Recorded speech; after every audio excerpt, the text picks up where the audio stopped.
আমরা যে প্রায় সময় কথা বলতে গিয়ে দেখবেন অনেক মানুষ বলে থাকে বাল। দেখবেন একজন মানুষের কোনো কিছু পছন্দ হয় নাই, সে কোনো কারণে তার উপরে রেগে আছে, দেখবেন হঠাৎ করে সে বলে ধুর বাল, এগুলো তুই বলিস না। আপনি কি জানেন যে এই বাল শব্দটা বলার মধ্যে দিয়ে মুসলমানদের জন্য কতটা ক্ষতি রয়েছে? বাল শব্দটি হিন্দি ভাষায় যে চুলের অর্থ দাঁড়ায়, সেটি কিন্তু বাংলা ভাষার মানুষেরা যে শব্দ বলে থাকে সেই অর্থ দাঁড়ায় না। কিন্তু বাংলা ভাষার মানুষেরা যে বাল শব্দ বলে, এটার অর্থ কিন্তু চুল দাঁড়ায় না, এটা দাঁড়ায় ইতিহাস থেকে হারিয়ে যাওয়ার এক দেবতার নাম।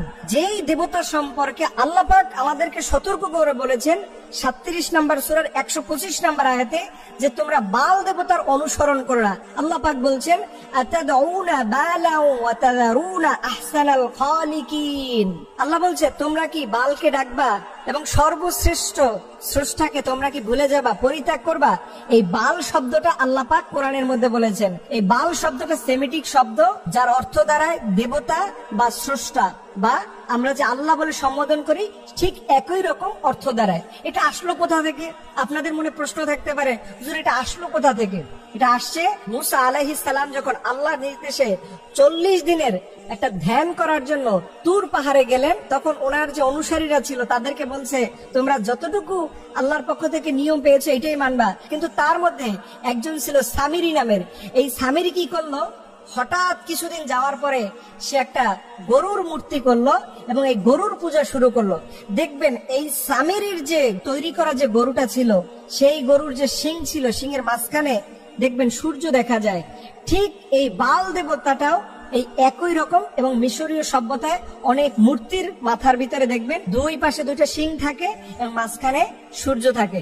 দেখেন এই শব্দগুলো, এটা হয়তো অনেকের কাছে বলবেন যে হুজুর এটা কি বলতেছেন, এটা কি কোনো সাবজেক্ট হলো, এগুলোকে আলোচনা কোনো বিষয় হলো?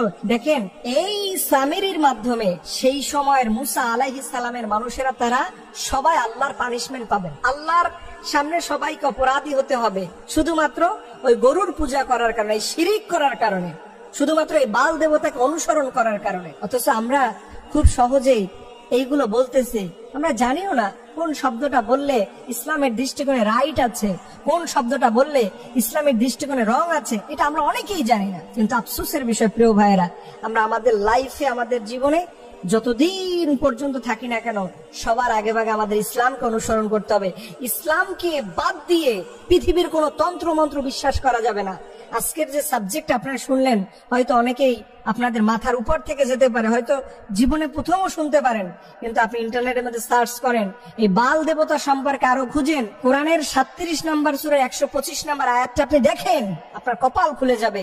আপনি যদি এই ভুলটা, এই শব্দটা বলা থেকে নিজেকে বিরত রাখতে পারেন, আপনি পরিপূর্ণ একজন মুমিনে পরিণত হবেন। আল্লাহ পাক রব্বুল আলামিন যেন আমাদের সবাইকে আমাদের জীবনের সকল গুনাহ থেকে মাফ করে দেয়। আমিন।